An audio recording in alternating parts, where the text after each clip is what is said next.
Shalom saudara-saudara yang dikasihi dalam Tuhan. Terima kasih sudah mengikuti channel ini. Kami mohon teruslah mendukung dan mendoakan channel ini supaya bisa menjadi berkat bagi banyak orang.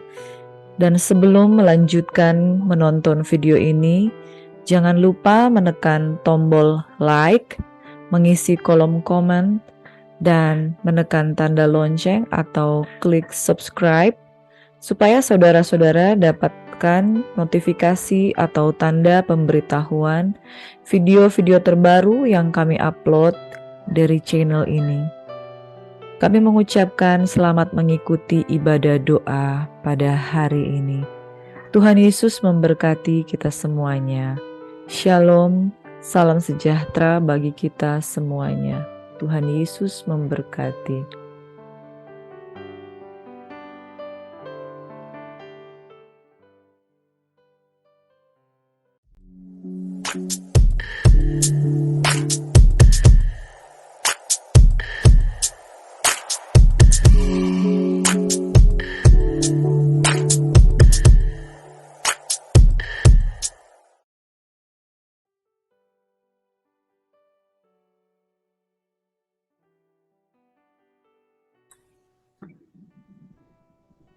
Shalom saudara Bapak Ibu yang dikasihi oleh Tuhan kita Yesus Kristus, selamat pagi. Tuhan kiranya memberkati kita semua, salam sejahtera di dalam Tuhan. Mari kita sama-sama sembah Tuhan, kita siapkan hati kita untuk menyembah Tuhan. Bapak terima kasih buat pagi hari ini, kami buka hati kami Tuhan. Sebab di dalam kekudusan hadirat-Mu nyata, di dalam kekudusan kuasa-Mu terlebih besar Tuhan, dan kami rindu memberikan hati kami kepadamu. Kami menyembah Engkau Bapa, dalam nama Yesus kami berdoa, bersyukur, haleluya, amin. Saat ku menyembah-Mu, Roh-Mu bekerja.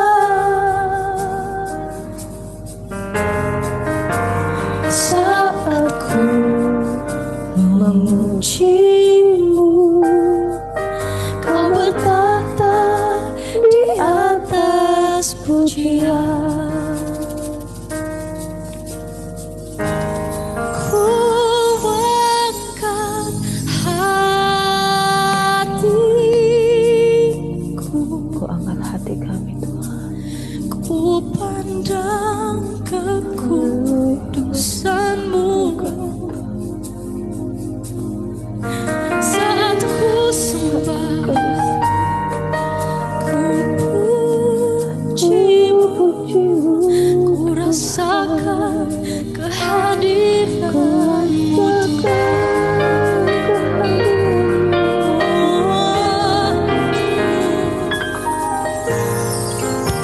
Saat ku menyembah-Mu, Roh-Mu bekerja. Saat ku memuji-Mu, Kau bertata di atas pujian. Ku angkat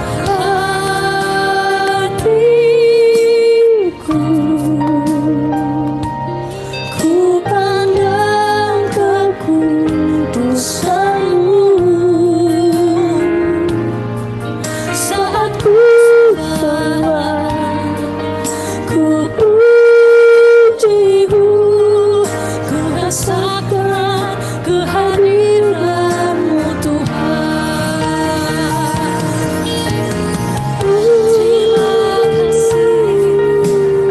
Terima kasih Tuhan, kami rasakan kehadiran-Mu.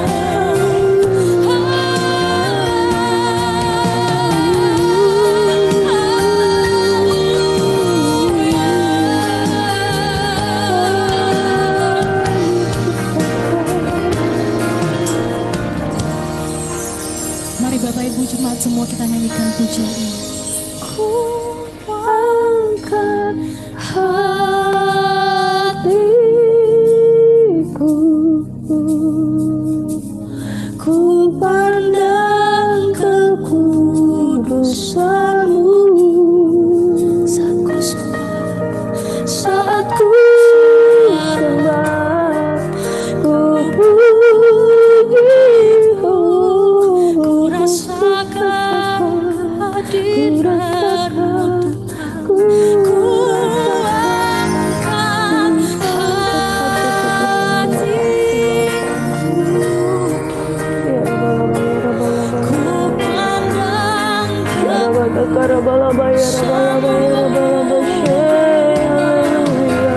saat ku sembah, ku puji-Mu, ku rasakan kehadiran Tuhan.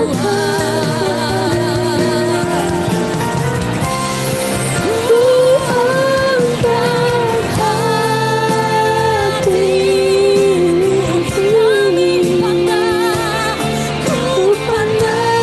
kekudusan-Mu. Saat ku sembah, ku puji-Mu, ku rasakan kehadiran-Mu Tuhan. Oh, saat ku sembah, ku puji-Mu, ku rasakan kehadiran-Mu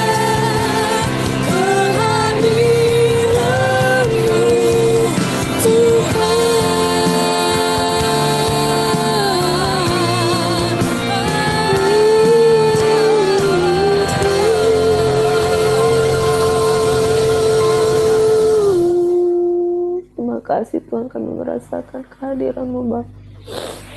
Terima kasih Tuhan. Sungguh Tuhan, hadirat-Mu Tuhan adalah hadirat yang memberikan kekuatan, hadirat yang memberikan penghiburan. Kurasakan kehadiran-Mu Tuhan, sebab Engkau hidup Tuhan. Engkau hidup dan kuasa-Mu nyata di dalam kehidupan kami. Haleluya. Syarabalaba. Kami terima kuasa-Mu. Syarabalaba.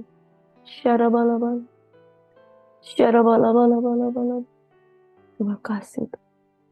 Terima kasih Tuhan.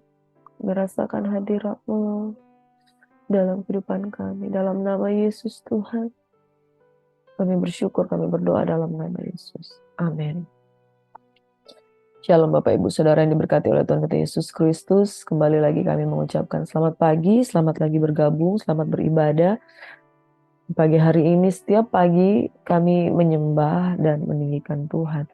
Dan di channel Queen Gracia, di channel Gracia Hope Compassion Channel ini ada satu visi dan misi yang Tuhan taruhkan di dalam kehidupan kami, yaitu visi kami adalah menyebarkan kasih tentang berita anugerah dan pengharapan yang berasal daripada Tuhan. Saudara yang diberkati oleh Tuhan Yesus Kristus, anugerah, pengharapan, dan belas kasihan Tuhan itu yang ingin kami beritakan. Dan sepanjang bulan November ini dan seterusnya, Gracia Hope Compassion Channel ini kita akan membawa perenungan. Sebelumnya kami membawakan perenungan setiap pagi dan kemudian kami melakukan revisi untuk mulai bulan November ini. Biasanya kami dari hari Senin sampai hari Minggu. Cuman kami menyadari bahwa setiap hari Minggu, setiap khususnya orang Kristiani kembali ke gereja masing-masing dan fokus pada peribadatan di gereja. Oleh sebab itu pada hari Minggu kami tidak menayangkan renungan pagi, kami akan menayangkan renungan malam atau pujian penyembahan. Dan hari Senin sampai hari Sabtu, untuk hari Senin, Rabu, dan Jumat kami akan membuatkan renungan pagi. Namun hari Selasa, Kamis, dan Sabtu kami akan membagikan tayangan doa subuh yang ditayangkan kembali. Jadi perenungan doa akan kami bagikan di setiap Senin, Rabu, dan Jumat. Kalau untuk setiap Selasa, Kamis, dan Sabtu, kami akan membagikan tayangan doa subuh, tayangan dari persekutuan kami, yang kami akan share dengan Bapak Ibu Saudara sekalian. Satu hal bahwa setiap hari kita harus membangun hubungan pribadi kita dengan Tuhan. Untuk sepanjang minggu ini, saya akan memberikan tema renungan yaitu Kerajaan Allah yang tidak tergoncangkan. Pada tanggal 1 November kemarin kita sudah merenungkan bersama-sama. Kita merenungkan tentang kerajaan Allah yang tidak tergoncangkan, dan sepanjang minggu ini kita terus akan merenungkan tentang kerajaan yang tidak tergoncangkan. Dan saya sudah menjelaskan kemarin dari Ibrani 12 ayat 22 hingga ayat yang ke-29. Ayat 22 hingga ayat yang ke-29. Di hari Rabu ini saya akan merenungkan kembali ayat tersebut, tapi dengan satu tema yang lebih, subtema yang lebih khusus lagi. Subtema yang lebih khusus lagi tentang jemaat. Tentang jemaat. Nah, mari saudara kita akan kembali merenungkan lebih mendalami tentang kerajaan Allah yang tidak tergoncangkan, supaya kita akan mendalami firman Tuhan. Ya, puji nama Tuhan. Kita akan merenungkan bersama dan mendalami lebih dalam lagi dengan subtema tentang jemaat Allah yang hidup.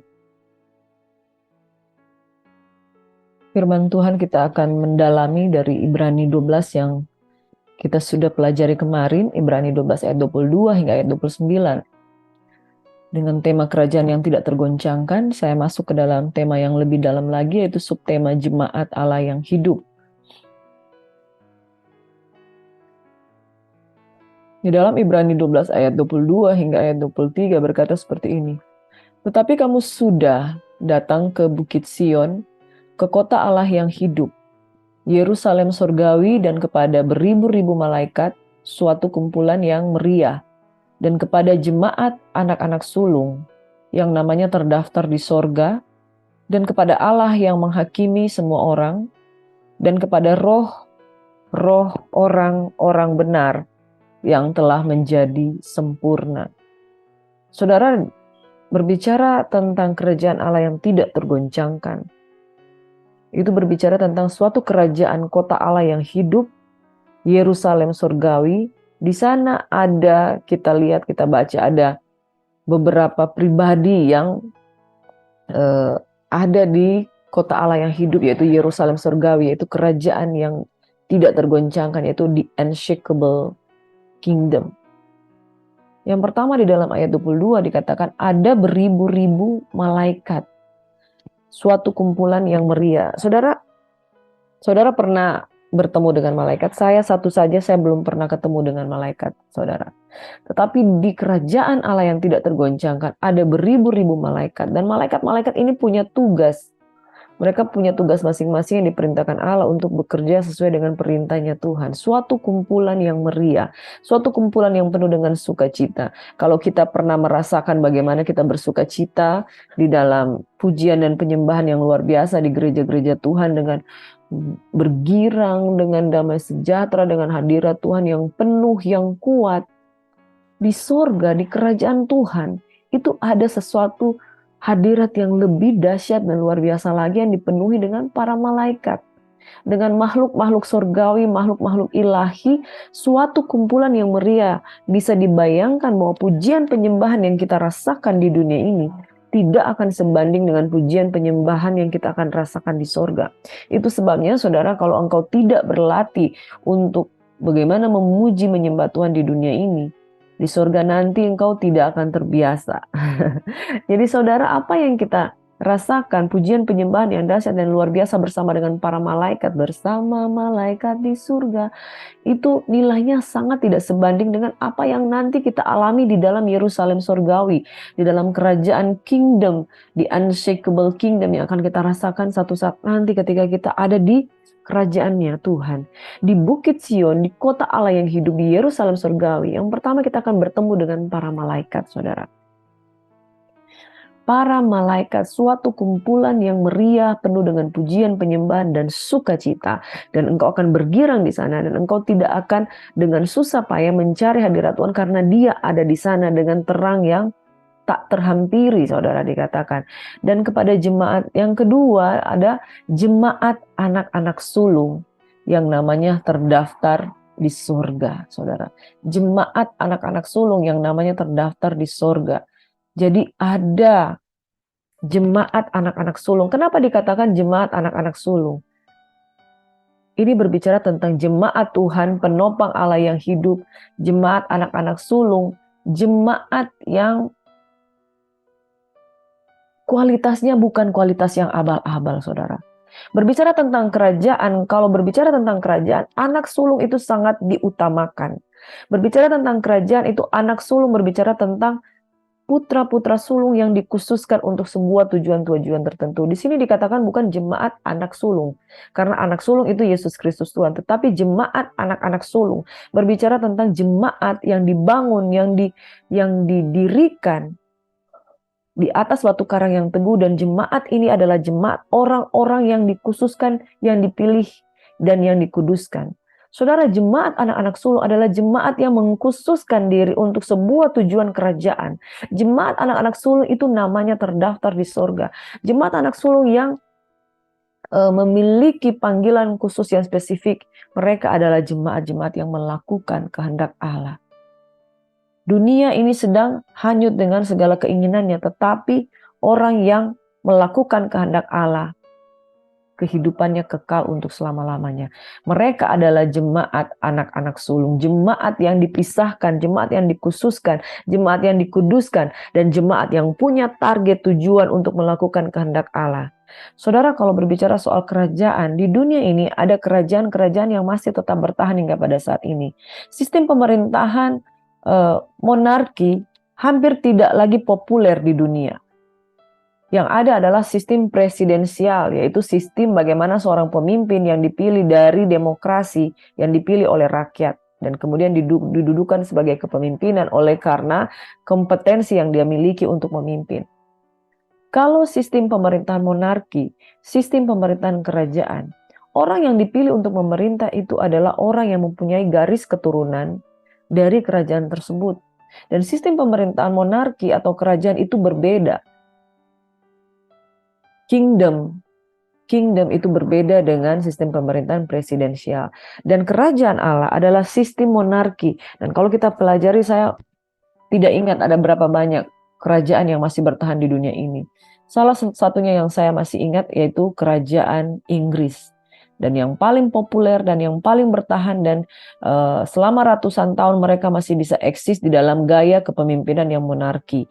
Nah, saudara yang diberkati, ada juga kerajaan Brunei Darussalam, kerajaan Malaysia masih ada kerajaan ya, ada datuknya di situ, juga ada kerajaan Thailand yang masih memiliki kerajaan, ada di Indonesia dulu ada kerajaan Majapahit, kerajaan Sriwijaya, tetapi kerajaan ini tidak bertahan. Kerajaan-kerajaan yang dibangun oleh manusia ini kebanyakan tidak bertahan. Dan salah satu kerajaan yang masih eksis secara luar biasa itu adalah kerajaan Inggris. Negara di Uni Eropa yang masih bertahan dengan kepemimpinan yang monarki, yang masih menerapkan untuk memelihara keturunan buah sulungnya sebagai putra mahkota yang diberikan mandat sebagai pewaris kerajaan, yaitu yang saat ini Pangeran Charles yang menerima tampuk pemerintahan kerajaan Inggris, saudara. Dan ada sekarang ketika Pangeran Charles menjadi raja, Pangeran William menjadi pewaris pertama sebagai putra sulung kerajaan Inggris dari Raja Charles untuk menerima tampuk pemerintahan dari kerajaan Inggris. Dan Pangeran William itu seseorang yang dikhususkan, seseorang yang dipisahkan, seseorang yang ditargetkan untuk menjadi pemerintah kerajaan Inggris. Seseorang yang tidak boleh melakukan kesalahan yang fatal. Seseorang yang dilatih, dibimbing, dibentuk, dan diprioritaskan untuk memimpin kerajaan Inggris. Sementara putra yang kedua bukan menjadi rahasia umum. Dia seorang putra kedua yang melanggar aturan kerajaan, akhirnya mendapatkan sanksi. Saudara, di kerajaan dunia saja, seseorang putra mahkota, seorang putra sulung, itu mendedikasikan hidupnya untuk mempersiapkan diri untuk menjadi pemerintah-pemerintah dalam kerajaan. Di dalam kitab Ibrani 12 ayat 23, dikatakan kepada jemaat anak-anak sulung. Ini berbicara tentang prioritas Tuhan kepada orang-orang yang mengkhususkan diri, yang memberikan dirinya untuk dibentuk oleh Tuhan, yang melakukan kehendak Allah dan tidak mencemarkan dirinya dengan rupa-rupa keberadaan dunia, karena dia tahu di dalam dirinya ada panggilan kerajaan untuk memerintah bersama dengan Tuhan. Dan firman Tuhan katakan, bukankah umat Tuhan dikhususkan untuk memerintah sebagai pemerintah-pemerintah di akhir zaman? Saudara, ini panggilan jemaat Allah yang hidup, bukan sebuah panggilan yang main-main. Jemaat Allah yang hidup, engkau ada di dunia ini karena engkau dititipkan di dunia ini, dan sesungguhnya panggilan kita yang sesungguhnya adalah menjadi pemerintah-pemerintah di dalam kerajaan sorga. Dan orang yang dikhususkan dirinya menjadi pemerintah-pemerintah dalam kerajaan sorga, ini kabar yang saya harus sampaikan kepada Bapak Ibu Saudara. Menjadi jemaat anak-anak sulung dalam kategori dikhususkan, dikuduskan, dipilih, yang namanya terdaftar di sorga. Jadi saudara, ada oknum yang kedua, yaitu jemaat pilihan. Jemaat yang sulung, jemaat yang mengkhususkan diri untuk melakukan kehendak Allah yang namanya terdaftar di surga. Dan yang ketiga tentunya ada Allah. Dan kepada jemaat anak sulung yang terdaftar di surga dan kepada Allah yang menghakimi semua orang. Di kerajaan surga tentu ada rajanya, yaitu Allah. Itu Yesus Kristus pengantara yang hidup, yang duduk di sebelah kanan Allah Bapa, karena mereka adalah Allah Tritunggal. Allah yang menghakimi semua orang, dan kepada roh-roh orang benar yang telah menjadi sempurna. Jadi saudara diberkati oleh Tuhan kita Yesus Kristus, di dalam kerajaan yang kekal ada malaikat, ada jemaat anak yang sulung, jemaat anak yang sulung. Jemaat anak yang sulung ini adalah orang-orang yang terangkat hidup-hidup secara rapture. Dan roh orang-orang yang benar ini adalah berbicara tentang orang-orang yang telah mendahului kita, yang telah meninggal dunia. Mereka adalah orang-orang benar yang telah menjadi sempurna di dalam kerajaan Allah. Dan tentunya ada raja di sana, yaitu Allah yang hidup di dalam ayat 24, dan kepada Yesus pengantara perjanjian baru, dan kepada darah pemercikan yang berbicara lebih kuat daripada darah Habel. Yesus menjadi raja di sana, dia memerintah di sana. Nah, firman Tuhan pada hari ini dikhususkan tentang bagaimana kita bersikap sebagai jemaat Allah yang hidup.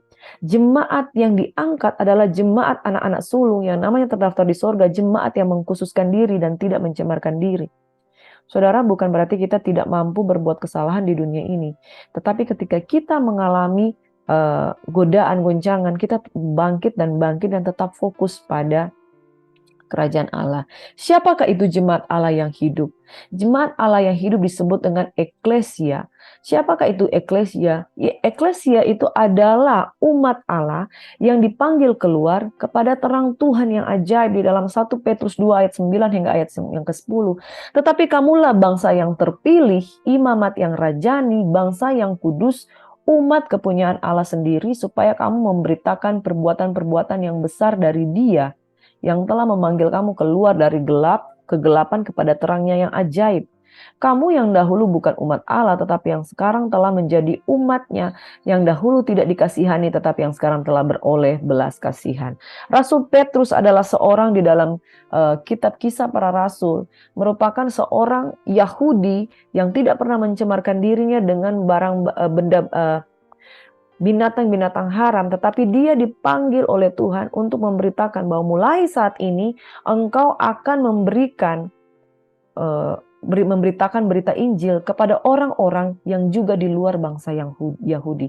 Pada waktu dia mendengarkan tentang Kisah Rasul 9, Kisah Rasul 10, waktu Tuhan membentangkan kain dan Tuhan menyuruh dia makan hewan-hewan yang haram. Tuhan sedang memberitakan pesan bahwa mulai saat ini engkau akan memberitakan kabar kepada orang-orang yang di luar bangsa Yahudi bahwa mereka juga adalah umat Allah ketika mereka menjadi percaya. Dan Petrus yang sama yang berkata di dalam 1 Petrus 2 ayat 9 dan 10, kamulah bangsa yang terpilih. Dia berkata-kata bukan kepada bangsa Yahudi, tetapi bangsa di luar bangsa Yahudi, yaitu engkau dan saya yang hari ini masuk di dalam bilangan umat Allah sebagai bangsa pilihan dari yang bangsa bukan pilihan, orang-orang buangan, orang-orang di pinggir jalan, itu engkau dan saya.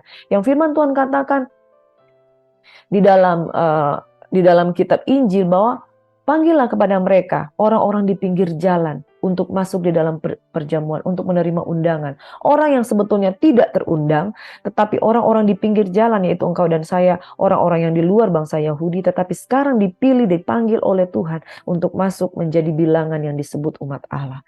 Saudara, dikatakan kamulah bangsa yang tidak mengenal Allah, dan saat ini dikatakan kamulah bangsa yang terpilih. Imamat rajani, bangsa yang kudus, umat kepunyaan Allah sendiri, supaya kamu memberitakan perbuatan-perbuatan yang besar dari Dia. Dia siapa? Dia yang telah memanggil kamu keluar dari kegelapan kepada terangnya yang ajaib. Eklesia, gereja yang umat yang keluar dari kegelapan, masuk ke dalam terang Tuhan yang ajaib. Dan status kita dahulu bukan umat Allah, tetapi yang sekarang telah menjadi umatnya. Yang dahulu tidak dikasihani, tetapi yang sekarang beroleh belas kasihan. Kita adalah umat Allah oleh karena belas kasihan Tuhan. Kita adalah umat Allah oleh karena Yesus telah mati bagi kita, yang telah dikerjakannya di kayu salib, sanggup menggantikan kita yang harusnya dihukum, dihakimi. Kitalah jemaat Tuhan, jemaat Allah yang hidup adalah orang-orang yang bukan umat Tuhan, dipanggil keluar dari gelap, masuk kepada terang Tuhan yang ajaib, dan kemudian kita dikhususkan, kita dipisahkan, kita dikuduskan, kita menjadi bangsa pilihan, menjadi imamat yang rajani, yang keluar dari gelap kepada terang Tuhan yang ajaib. Itulah jemaat Allah yang hidup. Jemaat yang tidak dilihat dari latar belakang engkau Yahudi atau bukan, tetapi Yahudi atau bukan Yahudi. Barang siapa memanggil nama Tuhan, engkau dan saya akan disebut jemaat Allah yang hidup. Kabar yang luar biasa saudara, bangsa pilihan adalah Yahudi dan bangsa terpilih adalah engkau dan saya. Dipilih oleh karena iman, oleh karena sola fide, sola gracia oleh karena kasih karunia, sola scriptura oleh karena firman Tuhan yang mengatakan kamu saat ini adalah umat Allah. Jadi jemaat Allah yang hidup adalah jemaat yang percaya dalam nama Yesus dan menerima terang Tuhan. Dan saudara, di dalam jemaat Allah yang hidup ini saya mau menjelaskan beberapa fakta. Di dalam Efesus 1 ayat 22 hingga ayat 23. Dan segala sesuatu telah diletakkannya di bawah kaki Kristus, dan dia telah diberikannya kepada jemaat sebagai kepala dari segala yang ada. Yang pertama saudara, jemaat Allah yang hidup adalah tubuh Kristus, yaitu kepenuhan Dia yang memenuhi semua dan segala sesuatu. Jemaat bukan sekedar sebutan, oh kami adalah tubuh Kristus, kami adalah bagian dari Kristus, bagian dari panggilan Kristus. Tetapi tubuhnya itu mewakili kepenuhan Dia, mewakili kepenuhan Dia yang memenuhi semua dan segala sesuatu. Saudara, di dalam Efesus 1, saya tidak tuliskan semua di sini. Jemaat yang adalah tubuhnya yaitu kepenuhan Dia yang memenuhi semua dan segala sesuatu. Artinya jemaat itu harus menunjukkan kepenuhan Kristus di dalam Dia. Jemaat itu harus menyatakan, harus menampilkan sebagai kepenuhan Kristus. Kristus yang luar biasa, Kristus yang dalam kepenuhannya itu merupakan pribadi yang luar biasa. Di dalam Efesus 4 ayat 11-14 menegaskan seperti ini. Dan ialah yang memberikan baik rasul-rasul maupun nabi-nabi, baik pemberita-pemberita Injil maupun gembala-gembala dan pengajar-pengajar untuk memperlengkapi orang-orang kudus bagi pekerjaan pelayanan, bagi pembangunan tubuh Kristus, sampai kita semua telah mencapai kesatuan iman dan pengetahuan yang benar tentang anak Allah, kedewasaan penuh dan tingkat pertumbuhan yang sesuai dengan kepenuhan Kristus, sehingga kita bukan lagi anak-anak yang diombang-ambingkan oleh rupa-rupa angin pengajaran dan oleh permainan palsu manusia dan kelicikan mereka yang menyesatkan. Jadi saudara, kita adalah jemaat Allah yang hidup, itu adalah perwakilan tubuh Kristus. Tubuh Kristus yang menyatakan tentang kepenuhan Kristus. Untuk menyatakan kepenuhan Kristus, kita bukanlah orang-orang yang biasa-biasa, tetapi kita harus diperlengkapi di dalam pembangunan. Jadi tubuh Kristus ini harus dibangun. Jadi tubuh Kristus ini menyatakan kepenuhan Kristus. Tubuh Kristus ini harus dibangun. Tidak akan mungkin dikatakan Yesus meletakkan kepala, dia adalah kepala, dia akan meletakkan pada tubuhnya, yaitu tubuh Kristus, tubuh anak-anak, tubuh orang-orang yang tidak bertumbuh, tubuh orang-orang yang cacat, dan tubuh Kristus yang tidak lengkap. Tubuh Kristus itu berbicara tentang pembangunan tubuh Kristus yang diperlengkapi, yang dibentuk, yang dewasa penuh, yang bukan anak-anak. Bukan tubuh Kristus yang anak-anak, yang diombang-ambingkan oleh rupa-rupa angin pengajaran. Jadi kepenuhan Kristus itu wajib nyata, wajib dinyatakan, wajib muncul di dalam tubuh kita. Itu sebabnya tubuh Kristus itu harus dibangun. Tubuh Kristus itu harus diperlengkapi. Tubuh Kristus itu harus dewasa. Tubuh Kristus itu tidak boleh anak-anak. Tubuh Kristus itu tidak boleh diombang-ambingkan. Jemaat Tuhan adalah tubuh Kristus. Jemaat Allah yang hidup adalah tubuh Kristus yang wajib untuk hidup, dibangun, dibentuk, dewasa, dan tidak menjadi kanak-kanak yang diombang-ambingkan. Jemaat ini harus dibangun oleh siapa? Rasul, nabi, pemberita Injil, gembala, dan pengajar. 5 jawatan Tuhan yang harus memperlengkapi, sehingga jemaat Allah yang hidup adalah jemaat yang tubuhnya yang memiliki kepenuhan Kristus, yang memiliki kepenuhan iman, yang memiliki kepenuhan penyataan kuasa Kristus. Jadi jemaat Allah yang hidup adalah tubuh Kristus, tubuh yang dibangun, tubuh yang dibentuk, tubuh yang dewasa, yang diperlengkapi oleh kebenaran, oleh rasul, nabi, guru, penginjil, dan gembala. Yang kedua, saudara, jemaat Allah yang hidup, Allah mau tidak akan menguasainya. Yesus berkata kepada Simon yang disebut Petrus, dan aku pun berkata kepadamu, engkau adalah Petrus, dan di atas batu karang ini aku akan mendirikan jemaatku, dan Allah mau tidak akan menguasainya. Saudaraku, jemaat Allah yang hidup adalah jemaat yang tidak dikuasai oleh alam maut. Jemaat Allah yang hidup adalah jemaat yang dibangun di atas batu karang yang teguh. Dan firman Tuhan katakan batu karang yang teguh itu adalah firman. Berdiri di atas dasar firman. Firman yang kekal dan firman yang tidak dapat dicuri oleh siapapun. Dan Allah mau tidak akan menguasainya. Ini kabar yang luar biasa. Saudara-saudara, dunia akan binasa. Dunia akan lenyap dengan segala keinginannya. Tetapi jemaat Allah yang hidup, dia akan tetap hidup. Allah mau tidak akan menguasainya. Itu sebabnya saudara, karena kita menerima kerajaan yang kekal dan tidak akan tergoncangkan. Engkau dan saya adalah jemaat yang kuat, jemaat yang teguh, jemaat yang kokoh, jemaat yang berkata kepada dirinya sendiri, aku tahu bahwa namaku terdaftar di dalam buku kehidupan, dan aku adalah orang-orang yang selamat, dan pasti akan selamat, dan pasti akan menerima keselamatan. Karena Allah mau tidak bisa menguasai jemaat Tuhan. Ini adalah janji Tuhan.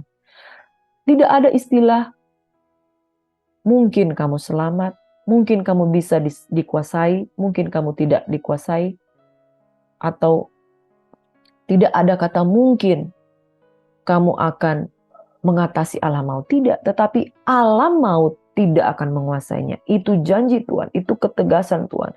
Kamu katakan kepada dirimu sendiri, alam maut tidak akan menguasai hidupku. Allah mau tidak akan mengasihi jemaat Tuhan. Itu sebabnya ketika Tuhan membangun jemaat di atas dasar pengajaran nabi dan rasul, pengajarannya itu benar, pengajarannya itu kokoh. Jemaat harus dibangun atas dasar firman. Jemaat harus dibangun atas dasar batu karang yang teguh. Orang yang mendirikan rumah, yang mendirikannya di atas pasir, adalah orang yang tidak memiliki iman. Tapi orang yang mendirikan rumah di atas batu karang, yaitu Yesus Kristus, Logos, firman Tuhan yang hidup, alam maut tidak akan menguasainya. Yang ketiga, saudara, jemaat Allah yang hidup di dalam Kisah Rasul 9 ayat 31. Jemaat mula-mula pada waktu itu, selama beberapa waktu jemaat di seluruh Yudea, Galilea, dan Samaria berada dalam keadaan damai karena mereka dibangun atas dasar pengajaran rasul-rasul. Rasul-rasul yang memiliki pengajaran yang kuat. Rasul-rasul yang memiliki hidup Kristus dalam dia karena mereka menjadi saksi akan pelayanan Yesus Kristus dan mereka menjadi pembawa berita Injil. Jemaat itu dibangun dan hidup dalam takut akan Tuhan. Jumlahnya makin bertambah besar oleh pertolongan dan penghiburan Roh Kudus. Jadi jemaat Allah yang hidup, saudara, itu dibangun. Dibangun atas dasar firman Tuhan. Dan hidupnya dalam takut akan Tuhan. Jumlahnya makin bertambah besar oleh pertolongan dan penghiburan Roh Kudus. Jadi saudara yang diberkati, jemaat Allah yang hidup adalah jemaat yang nyata, yang luar biasa, yang dibangun dan dibentuk di dalam hidup dalam takut akan Tuhan. Dia memiliki progres, makin bertambah besar oleh pertolongan dan penghiburan Roh Kudus. Yang jadi pertanyaan, kalau jemaat itu tidak bertambah banyak, tidak bertambah besar, berarti di sana tidak ada pertumbuhan, baik pertumbuhan iman maupun pertumbuhan jiwa-jiwa. Karena jemaat yang memberitakan Injil, firman Tuhan katakan di dalam Amanat Agung, Matius 28 ayat 19-20. Pergi dan jadikan segala bangsa muridku. Di sana ada progresivitas. Menjadikan bangsa muridku ada progresivitas, ada penambahan jumlah-jumlah jiwa-jiwa, saudara. Makin bertambah besar oleh pertolongan dan penghiburan Roh Kudus. Jadi ada 3 kategori, yaitu jemaat yang dibangun atas dasar firman, hidup dalam takut akan Tuhan, dan makin bertambah besar oleh pertolongan dan penghiburan Roh Kudus.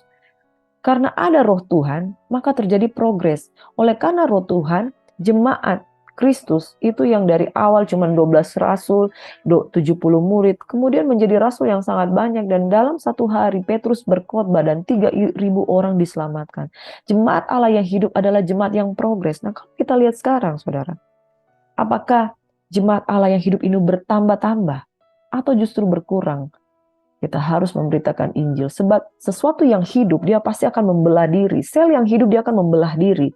Jemaat Allah yang hidup, dia pasti akan menambah jumlah bilangan. Jadi berkata jemaat Allah yang hidup, itu ada kehidupan. Kalau hari ini engkau ada 1 orang, besok pasti akan menjadi 2 orang. Akan terjadi penambahan jiwa. Akan terjadi pembelahan sel. Karena apa? Sesuatu yang hidup itu tidak bisa dihentikan. Sesuatu yang hidup itu tidak bisa berhenti bertumbuh. Sesuatu yang hidup itu pasti akan bermultiplikasi. Jemaat Allah yang hidup, dia akan dibangun, dia akan hidup dalam takut akan Tuhan, dia akan bermultiplikasi dan bertambah jumlah dan bilangannya. Kalau hari ini engkau tidak bertambah jumlah dan bilangannya, jadi pertanyaan, apakah engkau hidup ataukah sesungguhnya sudah mati? Nah, saudara, garis bawahi, jemaat Allah yang hidup pasti domba akan melahirkan domba, domba akan menghasilkan domba, jemaat Allah yang hidup akan menambahkan jumlah-jumlah yang ada, karena kalau dia memiliki roh Tuhan di dalam kehidupannya, roh Tuhan ada padamu untuk melakukan mujizat dan akan memberitakan Injil dan menambah jumlah bilangan jiwa-jiwa. Dan kita akan menggarisbawahi juga dalam hidup dalam takut akan Tuhan.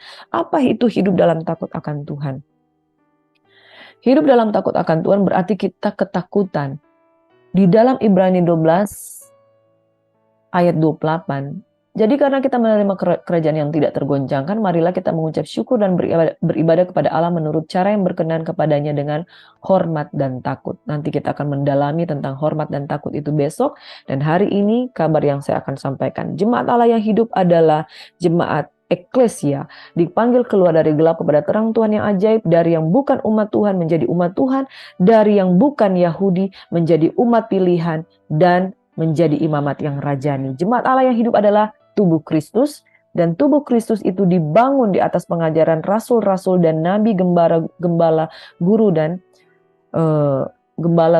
penginjil. Dan yang kedua, Allah mau tidak akan menguasai jemaat Allah yang hidup karena dibangun atas dasar Yesus Kristus dan firman Kristus. Dan jemaat Allah yang hidup adalah jemaat yang dibangun dan hidup dalam takut akan Tuhan, dan makin bertambah besar, bertumbuh dalam iman, dan juga bertumbuh di dalam jumlah karena hidup. Karena dia memiliki sebuah esensi kehidupan di dalam dirinya. Jadi jemaat Allah yang hidup adalah jemaat yang bermultiplikasi, progresivitas, bertumbuh, membelah diri menjadi banyak. Amin, saudara.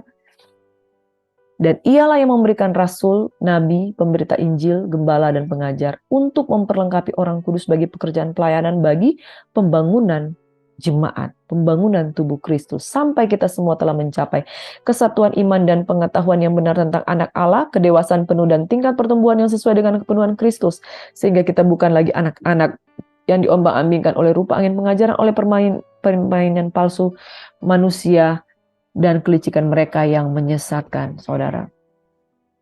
Dan yang terakhir, Wahyu 3 ayat 22 berkata, siapa bertelinga, hendaklah ia mendengarkan apa yang dikatakan Roh kepada jemaat-jemaat. Jemaat Allah yang hidup memiliki kekhususan, yaitu Roh berbicara kepada jemaat. Hanya orang-orang yang dikhususkan, hanya orang-orang yang disebut jemaat yang bisa mendengarkan apa kata Roh. Kalau hari ini engkau sulit menerima apa yang dikatakan firman, apa yang dikatakan Roh, mungkin engkau bukan jemaat. Mungkin engkau tidak masuk di dalam bilangan jemaat. Tetapi ketujuh jemaat, Tuhan memperingati, siapa bertelinga, hendaklah ia mendengar apa yang dikatakan Roh kepada jemaat Tuhan. Yang disebut jemaat, mereka pasti akan mendengarkan apa kata Roh. Yang disebut jemaat, mereka pasti bisa mendengarkan suara Tuhan. Wahyu 22 ayat 16. Aku Yesus yang telah mengutus malaikatku untuk memberi kesaksian tentang semuanya ini kepadamu bagi jemaat-jemaat. Aku adalah Tunas, yaitu keturunan Daud, bintang timur yang gemilang, yang gilang gemilang. Hanya orang-orang yang masuk di dalam perkumpulan, hanya orang-orang yang masuk di dalam perhimpunan jemaat Allah yang hidup, yang dapat menerima kesaksian Yesus, yang dapat memahami kesaksian Yesus, yang terpilih untuk menerima kesaksian Yesus, yang terpanggil dan dikuduskan untuk menjadi warga kerajaan sorga yang pada akhirnya akan menerima mahkota dan kekekalan. Saudara yang diberkati, mari kita satu di dalam doa.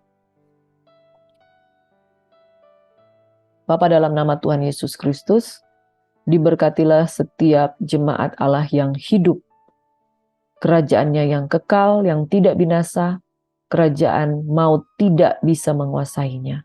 Jemaat Allah hidup yang bertelinga, hendaklah mendengar apa yang dikatakan Roh Tuhan. Dan hari ini kami biarlah menjadi jemaat Tuhan yang mau bertumbuh, diperlengkapi sebagai tubuh Kristus, di mana Yesus akan meletakkan kepalanya di atas tubuhnya yang dewasa, tubuhnya yang bertumbuh di dalam kekudusan. Kami mengangkat tangan Bapa. Kami mau menjadi jemaat Allah yang hidup, yang dibangun atas dasar pengajaran Rasul dan Nabi. Kami berdoa dalam nama Yesus, jemaat Allah yang hidup, Allah mau tidak akan menguasainya. Kami tinggal dalam kerajaan yang kekal dan kerajaan yang tidak tergoncangkan. Nama kami tercatat sebagai jemaat anak sulung, roh orang-orang benar yang disempurnakan menjadi bagian setiap kami dan setiap orang yang mendahului kami. Dalam nama Yesus kami terima berkat firman Tuhan. Barang siapa bertelinga, hendaklah ia mendengarkan apa yang dikatakan Roh kepada jemaat Tuhan. Kami sambut berkat-Mu, kami sambut firman-Mu dalam nama Yesus. Haleluya. Amin. Saudara, selamat beraktivitas, selamat bertumbuh sebagai eklesia yang dipanggil keluar dari gelap kepada terang Tuhan yang ajaib. Tuhan Yesus memberkati. Shalom, selamat pagi.